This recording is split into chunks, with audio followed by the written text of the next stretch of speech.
Representative Rigby, if you could lead us in the Pledge of Allegiance. I pledge allegiance to the flag of the United States of America and to the republic for which it stands, one nation, under God, indivisible, with liberty and justice for all. Thank you all for being here today. As it is the case with hearings in Harrisburg, there's a lot of people coming in and out. There's a lot of things happening this morning that members will be at, but we wanted to make sure that we did talk about this very important issue. But before we do, if we could have the members introduce themselves. Robert, Representative Ledbetter, if you could start. Thank you, Chairman. Good morning, everyone. Thank you for being here. Representative Robert Ledbetter, representing the 109th Legislative District, Columbia County. Good morning, everyone. Representative Joe Diorsi. I represent Eastern York County. Representative Josh Kale, Beaver, Washington counties. Good morning. My name is Marla Brown. I represent District 9, Lawrence County. Representative Jim Rigby, 71st District, Cambria and Somerset counties. Representative Barry Joswiak, 5th District, Berks County. Yes, good morning, everyone. Representative Jim Struzzi, 62nd District, Indiana County. Malou McKenzie, the 131st District, Northampton, Lehigh, and Montgomery County. So what spurred this series of hearings on the EITC, the Educational Improvement Tax Credit, was a couple of weeks ago there was a school code bill that came over from the Pennsylvania State Senate, which had a $150 million increase in Pennsylvania's EITC program and the OSTC program as well. And that increase subsequently got stripped from the school code, continuing the impasse in the budget here in Harrisburg. And when that occurred, it occurred to us as Republicans in the House that there's a disconnect. There's a disconnect between what's happening in Harrisburg and what the impacts are of what we are doing. We get caught up in budget battles, we get caught up in political fights, and we lose sight of what's actually happening out there around us and how what we're doing is impacting people. So we wanted to do a series of hearings across the Commonwealth showing what the positive impacts are of this program and how it's really impacting people's lives and affecting people's lives. And Representative McKenzie, you'd mentioned something yesterday at the press conference, and I totally agreed with it, and it's in the lines of what I'm about to say. There was a school administrator out of the Philadelphia region, West Philadelphia region, who was telling me a story one day, who said that they did a survey for their 7th graders. And they surveyed this group of 12 and 13-year-olds, and they asked them, what do you think your life expectancy is going to be? And in this particular school, it was a very rough area. The school district there was not high quality by any stretch. The answer was, the average answer was 28. And this administrator told me and looked at me and said, listen, like, this isn't really, we talk about education, we use these buzzwords, but this is about hope for children and their future. And when there is no hope, that's the mindset you have, and it has devastating consequences. And that's what this EITC program does. It delivers hope to families that otherwise wouldn't have it. And we've heard it all across the Commonwealth, and it's something that we need to keep advocating for to make sure that we're not getting caught up in the fray here in Harrisburg in the political fights, and we're just really focused on doing what's best for kids and for parents and for families across the Commonwealth. So the Educational Improvement Tax Credit, EITC, and the Opportunity Scholarship Tax Credits provide hope and opportunity for our children, families, and communities. These programs are more than scholarships to attend a better school, and this is something else that we've been talking about as we've gone around the state. The Educational Improvement and Opportunity Scholarship programs benefit our libraries, our youth organizations, our daycares, and our community centers. The reach of these programs is really phenomenal.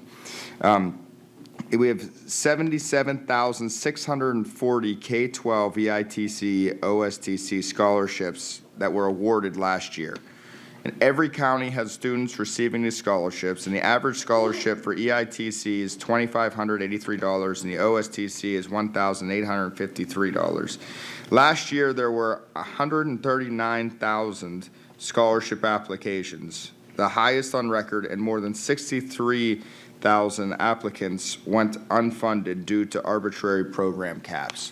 So we're here to talk about how that impacts students and how we can make students' lives better. So with that, we have testimony today. Our first testifier, Lori Millak, Public Service Director at the Dauphin County Library Systems. Ms. Millak, if you'd like, the floor is yours, 3 to 5 minutes, and then we will have questions from there. Thank you. Fantastic. Thank you so much. So my name is Lori Millak, and I'm the Public Services Director for the Dauphin County Library System. The library is greatly appreciative of the opportunity to share with you the positive impact that EITC funds have had on the community. The library's mission is to build community and transform lives by connecting people, ideas, and opportunities. The EITC funds helps us to fulfill this mission with regards to youth in our service area. 80% of the library's funding comes from state, county, and other guaranteed sources. Therefore, we rely on funds from EITC to deliver support for specific programs that will benefit the youth within our community. Recently, the libraries received funding for our summer reading program and stream programming at the McCormick Riverfront Library, which is our downtown Harrisburg location. STREAM stands for Science, Technology, Reading, Art, and Mathematics. Summer is a busy time at the library as children are generally out of school. Historically, it has been the responsibility of libraries to help mitigate the summer slide, which is when students lose some of the knowledge that they've gained through the school year. Our programs not only entertain families during the summer months, but enrich their learning and encourage a lifelong love of literacy. The EITC funds allows us to expand on our programs we offer during the summer, which in turn will give us a wider reach. During the summer months, we strive to get books into the hands of children and bring families together to laugh, socialize, and form a supportive network with each other. When we distribute giveaway books at outreach events, we are building children's home libraries so that they are never without a book to read. Our programs keep kids learning throughout the summer, helping them to prepare for the coming school year. Each year, the majority of the summer reading EITC funds go to summer reading book parades, which is our summer reading kickoff event, program presenters for entertainment and educational purposes, and incentives to encourage participation throughout the summer. Starting in 2022, we began our initiatives to increase stream learning at the McCormick Riverfront Library. McCormick Riverfront Library is in our downtown Harrisburg location where many school children may not have robust school libraries or regular access to technology in their home. The expansion of stream learning at the McCormick Riverfront Library has only been made possible by EITC funds. With this money, we've been able to purchase a wide array of materials which you would usually only dream of, including Z-Space machines, which are augmented reality computers, and Charlie carts, which assist with food education. The Z-Space computers have given us opportunities to let kids dissect specimens, take apart robotic structures, and test the limits of physics on other planets at no cost to local schools. The Charlie carts will introduce children and teens to topics that include nutrition and units of measuring. Then there's our more artistic programs, such as Sewing Club, which builds on teens' engineering, math, and creative thinking skills. Their teens can make anything they dream up of because EITC funds have made it possible for us to purchase materials that they would not have otherwise. They walk away with skills around understanding maintaining machinery, careful planning and measurements, and the knowledge to make three-dimensional objects out of two-dimensional fabric. Through all these programs, we're helping our young members develop multiple skills at once, skills that they will use throughout their lifetime. Dauphin County is very diverse, and the library system strives to serve everyone within it by providing exciting and relevant programs. To do that, we need to be responsive to the needs and requests of 8 different branches that serve different communities. The additional funds allows us to be flexible and to find presenters and design programs that can best fit each unique location. Ultimately, the EITC funds helps us to give kids the experience that will last a lifetime and hopefully increase their knowledge and curiosity around the world, about the world around them, and I will add also to increase their hope for their future. Thank you. Thank you. We've had Representative Cook join us, Representative Gleim, Representative Twardzik. Did I miss anybody? Oh, Vice Chairman Eckert. All right. Representative. I'm sorry I was late for class. It's okay. You're forgiven. Representative Ledbetter. Thank you, Mr. Chair. Thank you for your testimony this morning. As an advocate for school choice and someone who sees firsthand the benefit of EITC in Columbia County and the 109th District, I share the sentiment in not only defending the program, but also validating the incredible benefit that come to children, not just in my district, but across the Commonwealth. Earlier this week, and Chairman Kale alluded to it, when I was able to join Representative Diorsi as a co-sponsor on HB 1904 with the Student Freedom Account, these efforts are being done, and they're so much more than a political opinion or a political stance. These things translate into benefit for the children of our Commonwealth. A colleague of mine has coined the turn of phrase that when we look at the last census, Pennsylvania is getting smaller, poorer, and older. And when you outline the benefits that your organization is pushing down to the children of your community, you listed engineering skills, mathematical skills, critical thinking, machining skills, sewing. These are things that are going to help address the workforce challenge that every industry in our Commonwealth is facing today. And the fact that we are in an environment where EITC is being discussed in a way that it could potentially go away is beyond concerning. So with that in mind, I just have to ask, if that were to go away and that reality were to manifest itself, is there any possibility that any of the great work that you just outlined for us this morning would even have a remote chance of being done? A fraction is what I'm going to say. A fraction of the work that we're doing would be able to be done. We've always done summer reading programs, but to be able to have these quality presenters that come in that are presenting these programs for educational purposes, again, you also have to understand there's a social emotional learning that's going on within the libraries as well when we have these programs that come in. And I think the ones that really address workforce development, which are the STEM programs, the STEAM programs or STREAM programs that we have available, I mean, those we can only maybe use because we have some of the funds and that we purchased the Z-Space and the Charlie carts. But at some point, the Z-Space machines are going to get outdated, the Charlie carts are going to break, and we would not be able to bring those programs back. So I do think we'd be able to only offer a very fraction of what we're doing right now. Yeah, thank you for that. Coming into this office as a freshman, there's an easy rule, right? Say no to the stupid stuff and fight for the things that make sense. EITC makes sense, and for it to go away, our children are the ones that are going to pay the price, and I appreciate you joining us in this fight and advocating for such an important program. Thank you. Representative Struzzi. Thank you, Chairman, and good morning again.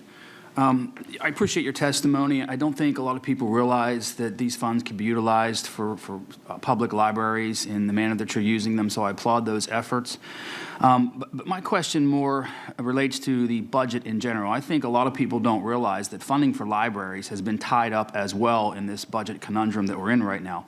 I serve on the Indiana Free Library Board in Indiana County, and we're squeezing pennies here right now, and a lot of libraries could possibly go out of existence. And to me, libraries are fundamental, as you said, in giving hope, in bringing these programs to children. Can you talk a little bit, and it kind of building on what the previous representative said, how are you struggling right now without having any funding from the state for the library?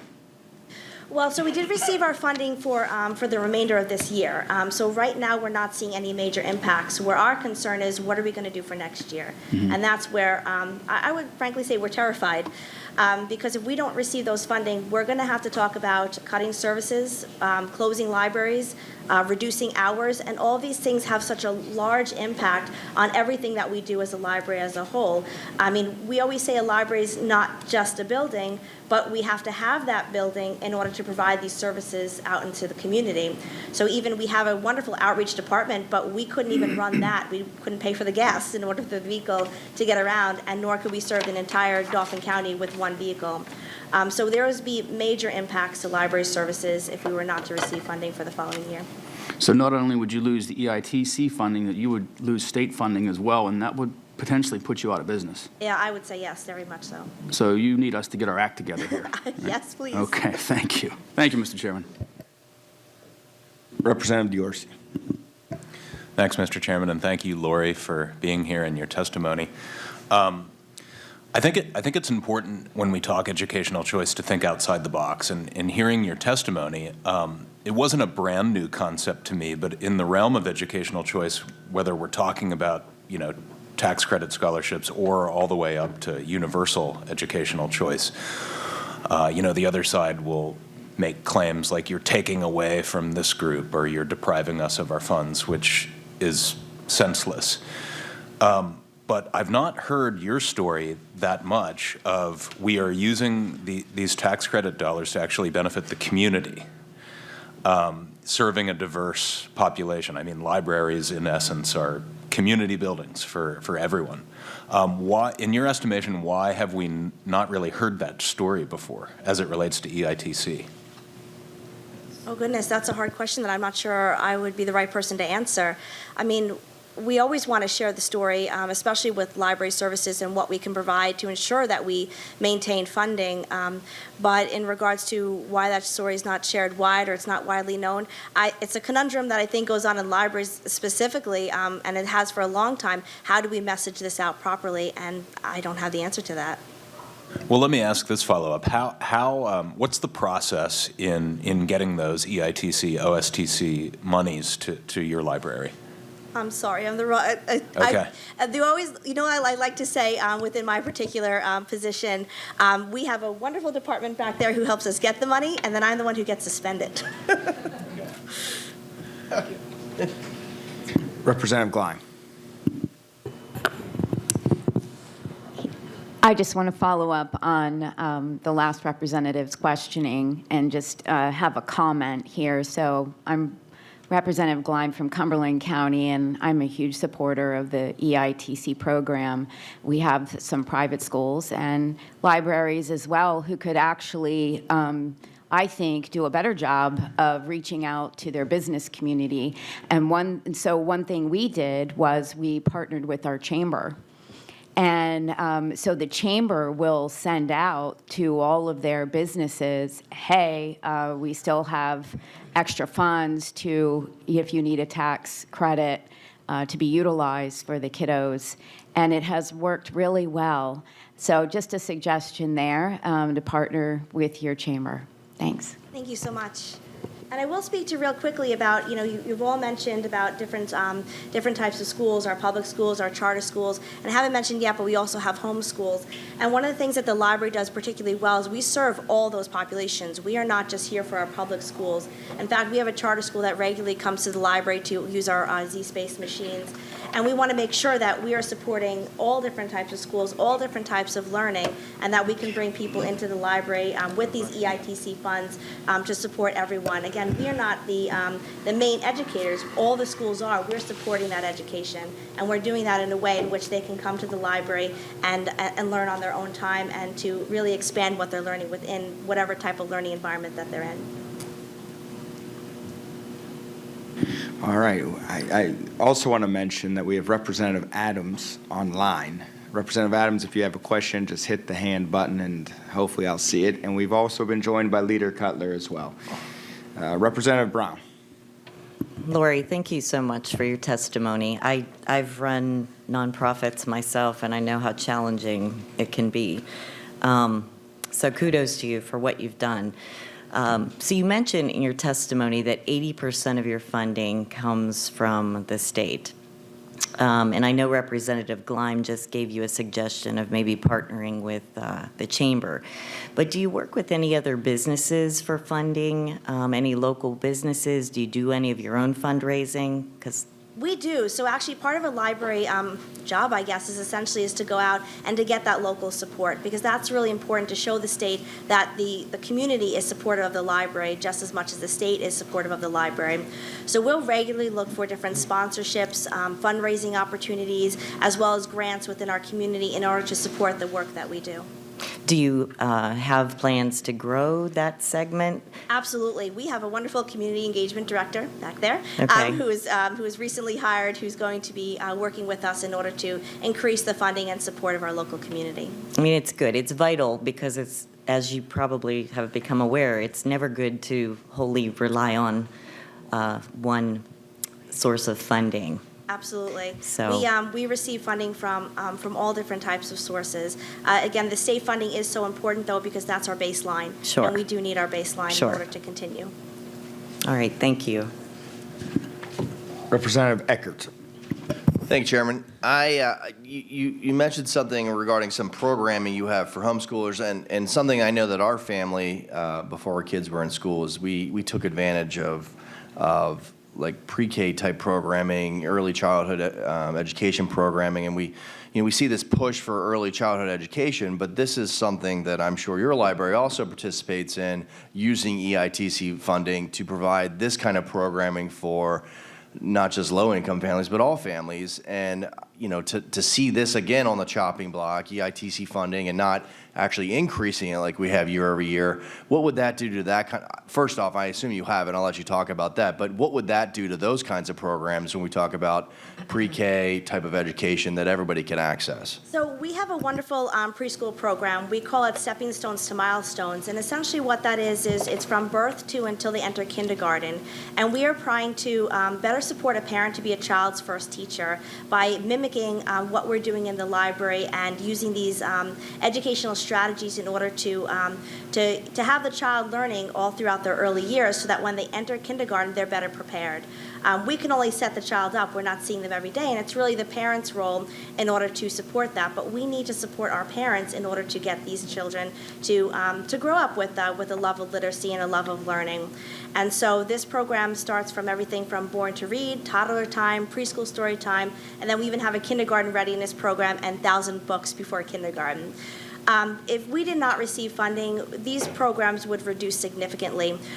Even as it is, we generally have a waiting list for all of these programs, and we are able to open up those waiting lists when they get to a certain amount or include them into the program so that there's no one that is never attending this program. We would be able to offer the very minimum, one program at each library. And that's not enough to support all of Dauphin County and everyone who's interested in participating in these programs. So it would be significantly reduced.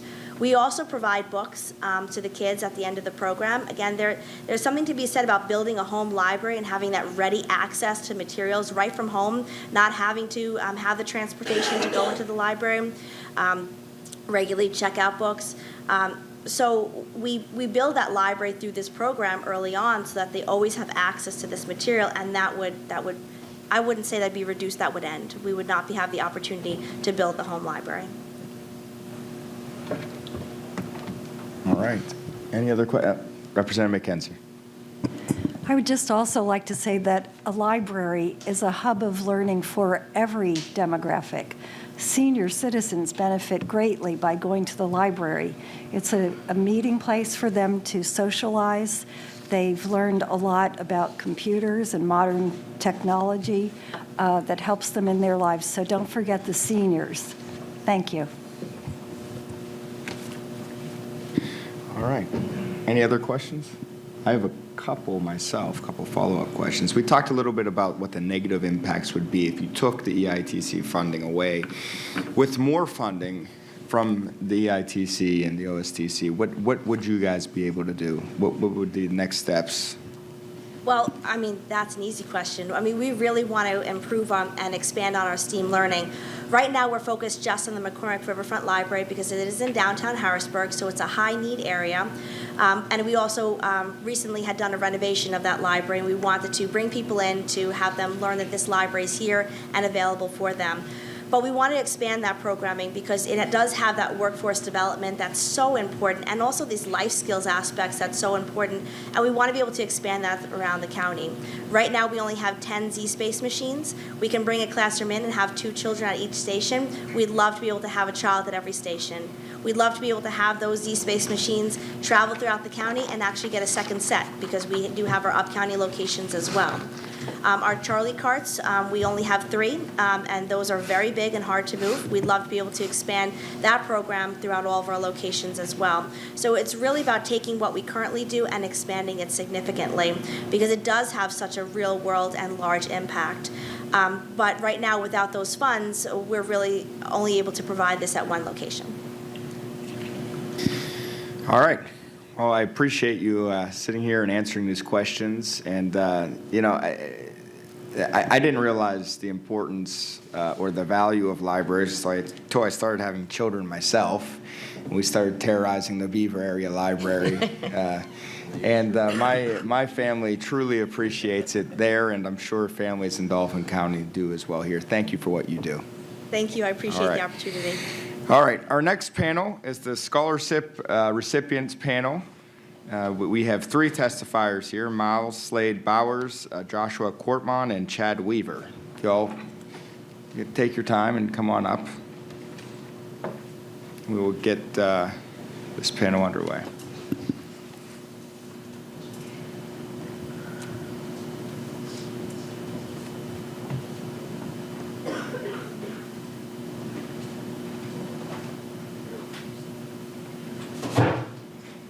We also had Representative Nelson join us. Representative Nelson. All right. Slade Bowers, the floor is yours. Thank you. To go over my story briefly, school choice worked for me. I grew up in a single-parent household with three children. I was the youngest of 3. And my mother prioritized a quality education. And that wasn't only because that she was underserved by her local public school, but really because 2 of her sons, both me and my brother, were diagnosed with a rare eye condition called nystagmus, which drastically affects our reading and comprehension, especially when there aren't adequate resources in the classroom to help us adjust to different learning environments.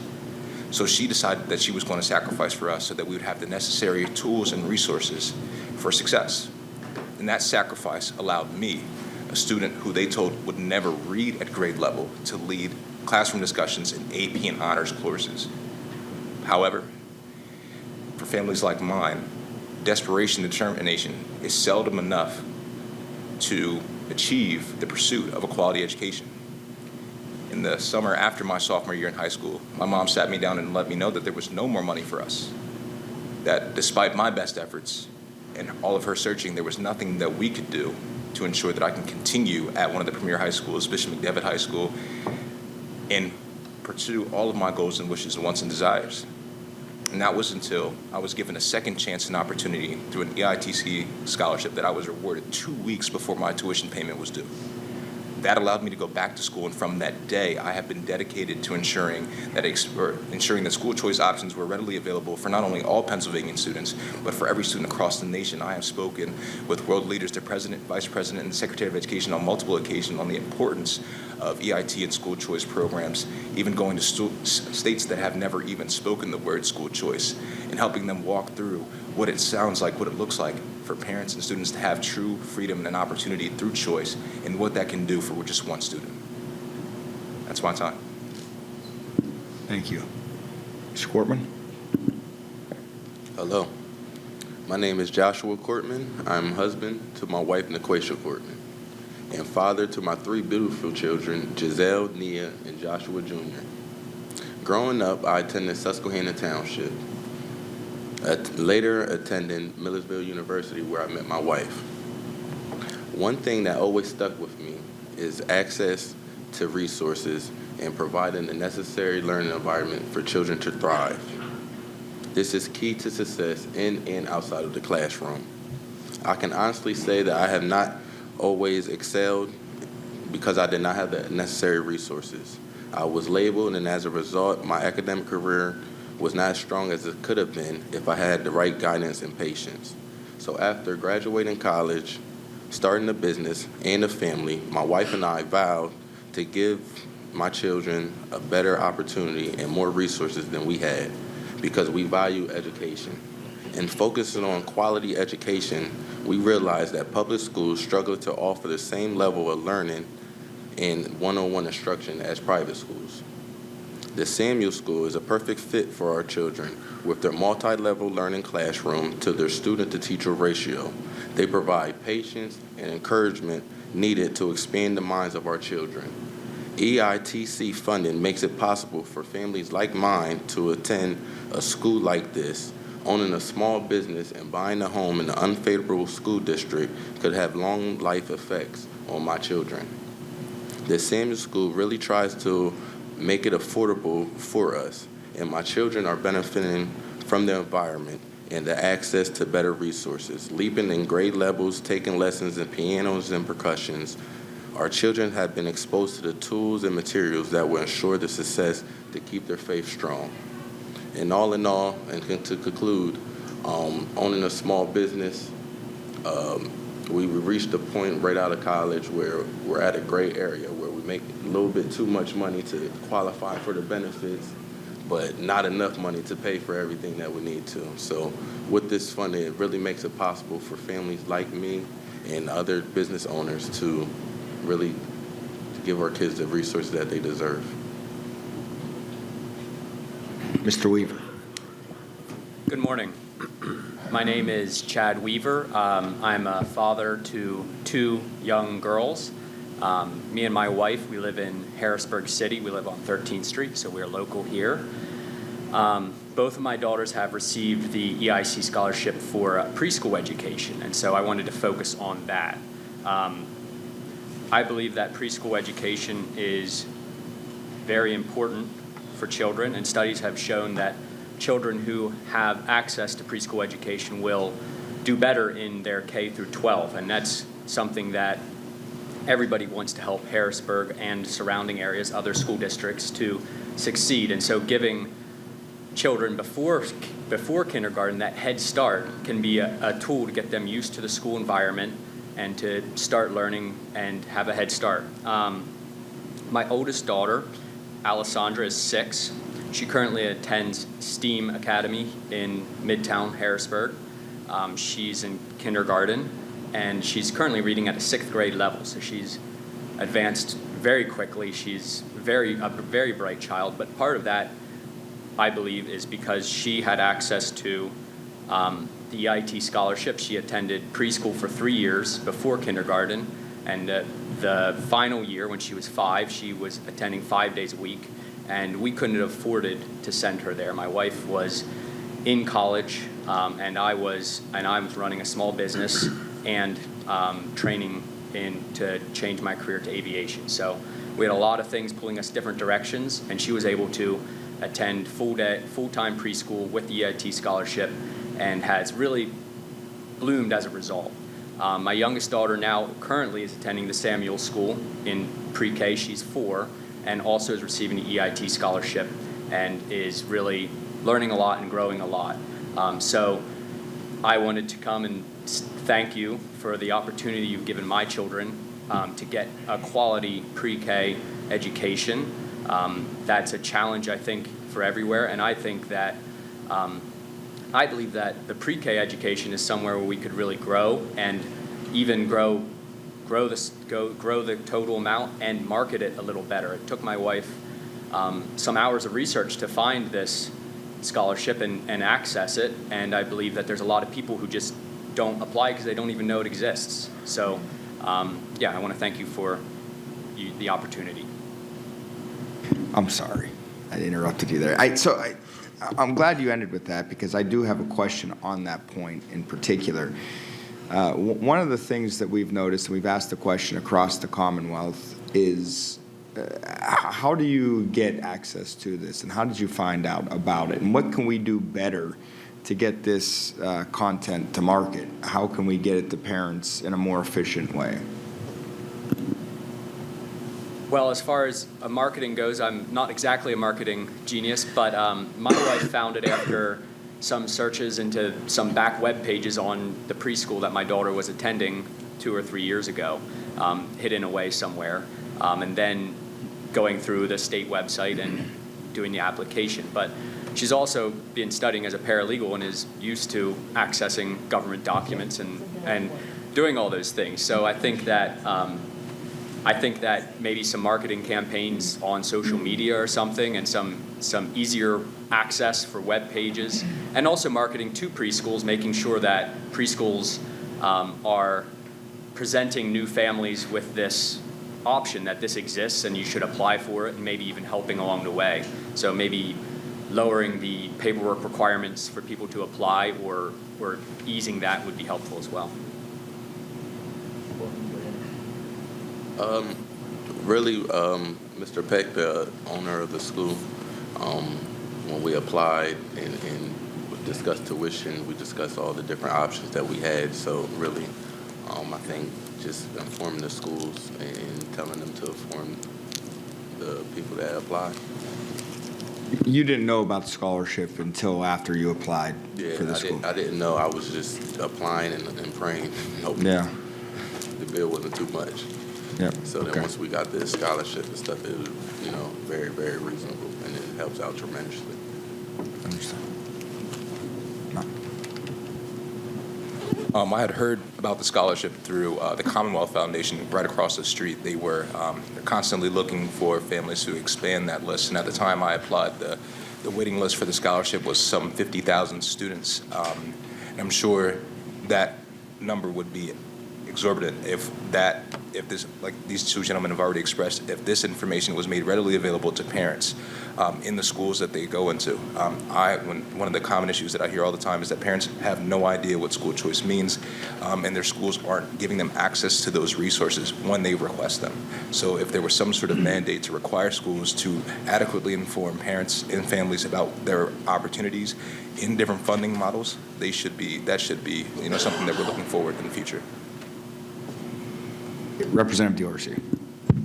Thank you, and thank you for each of your time and your testimony and your stories.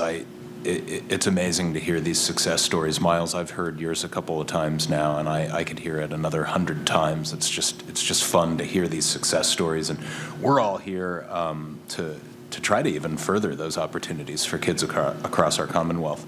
Hypothetical question, and Chairman Kale asked a similar question to the last panelist. Let's say the EITC, OSTC scholarships go away, and if some of the people in our chamber had their way, it would. Tell me the alternative story. What would your story, Miles, Chad, your story, Mr. Cortman, your story, if those funds weren't available, what would things potentially look like? Yeah, I think that if the funds were just not available, it would require me and my wife to make some hard decisions. We may have had to change what we do with our career a little bit, or we may have had to shorten or take a part-time position for our children instead of getting them access to full-time preschool, which helped them so much. So I think because we value education, we would have still invested, but I don't know if we could have invested to the same level. In my situation, the school district that we bought our house in is horrible. I think it's like a D, rated a D.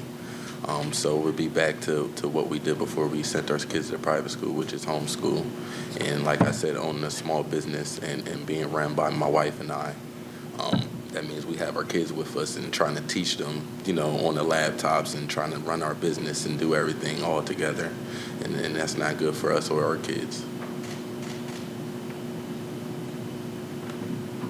Similarly, the home that my family had owned or possessed, we were in a failing school district, actually, so that, would not be sitting before you today. These types of conversations would not be happening. I would not have the opportunity to help other families and empower other voices. There are so many individuals who did not know about school choice prior to just our simple interactions and simple conversations. So as much of a detriment as it would be to me, there are resources and scholarships that have been created in other schools because I got to work so closely, those students would be left behind. And certainly one student is certainly valuable enough that we should pass legislation such as this, but the number of students that would be left behind today is unimaginable to me. So, Representative Diorsi, you proposed that as a hypothetical, but it's not. There's 63,000 applicants that went unfunded this year because the program it reached its capacity. And we have been advocating to increase that capacity for the last, as long as this program has existed, and we're going to continue to advocate it because of stories like yours. Representative Nelson. Thank you, Mr. Chair, and excellent dovetailing of questions. I really appreciate each of your testimony, and specifically Mr. Slade Bowers, when, as a personal success story and then now an advocate for school choice, can you touch on the arguments or the pushback that you see, from the opponents of this program? Because, some of our colleagues from across the aisle are absolutely against the opportunity for you to benefit in your situation or the dark. What is the driving force for their resistance from your perspective? From my perspective, there is no viable or quality argument that they present. At the basis of their communication is it's just that school choice does not work. It does not work because they say it does not. When constantly prompted, the evidence that they supply is lackluster and not applicable to the whole of the state, for Pennsylvania or even at large the nation. So for me, there is no reason that they continue to drag their heels on policy that has nothing to do with politics, but everything to do with students and the viability of our nation's future. And Mr. Cortman, you've lived the difference between the two. Can you expand a little bit more? We'll see about a failing school or a struggling school in numbers, and even those numbers sometimes there's resistance to allow that information out there. So the experience for your daughters being in one type of school versus another, can you touch on that difference, Well, going into Samuel School, my oldest daughter, she was already, smart, and she was at grade level. And my next middle child, she was struggling to get to grade level. So once we put them in the school, they had the one-on-one attention and multi-level learning. So they're in the classrooms with first, second, third graders to help everyone in competitive spirit to learn. Within 6 months, my daughter was already reading 2 grade levels up, and my other daughter was caught up to grade level and wanting to read, coming home wanting to read, and they're having their friends and everything. It's just nice to have it, them to go to a private school and then be access to all their learning and field trips and even cooking classes and stuff, rather than barely being able to get their books and being in the classroom with 30 plus kids and one teacher. It's just not viable for my kids. And the last part of my question for you, I thought it was excellent. You said as your business was growing and you were earning, so you earned a little bit more than here. Can you touch on so there was almost an incentive for your business not to succeed? Oh yeah, I learned that fresh out of college. You want to make a lot of money and start making money, but then you learn a lot of your benefits is starting to go. So you start having to pay for health care. You make a couple $1,000s over, so you have to pay for your own health care and pay for all these things. But you're not really making that much more money. So it's just catch-22. So I didn't want my kids to have to suffer and wait until I'm able to afford to comfortably for them to send them to private school. So we just did a leap of faith, and luckily we made the right connections and applied for this funding. And the grace of God, we got accepted, and our kids are in private school. And if it wasn't for this funding, they wouldn't be in private school. That's great. That's great. Thank you, Mr. Chair.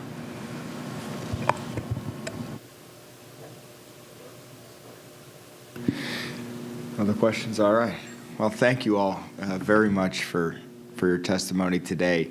Every time we have a panel with students or with parents, it's a great reminder as to why what we do is so important, advocating for programs like this, because we can get caught up in some of the fray that's happening here, but at the end of the day, it's about delivering hope for families just like yours and making it more accessible for others. The idea that somehow we as elected officials or somehow as the administration can tell you what's best for your kid and where your kid has to go to school is outrageous. And we ought to get out of the way so parents like you can make a decision for your own children, what's best for your own children. And that's really what we're advocating for at the end of the day. So we can't do this advocacy without testimony that we heard like yours here today. So thank you very much for being here today. I'd also like to note that there is going to be a press conference at 10:45 on the EITC, and a lot about what we talked about today and over the last couple of hearings. Members are invited to attend. And we saw today how the Educational Improvement and Opportunity Scholarship funding benefits our children both inside and outside the classroom. The EIT and OSTC offer opportunities to our children and families to achieve more regardless of their zip code, school district, or financial capabilities.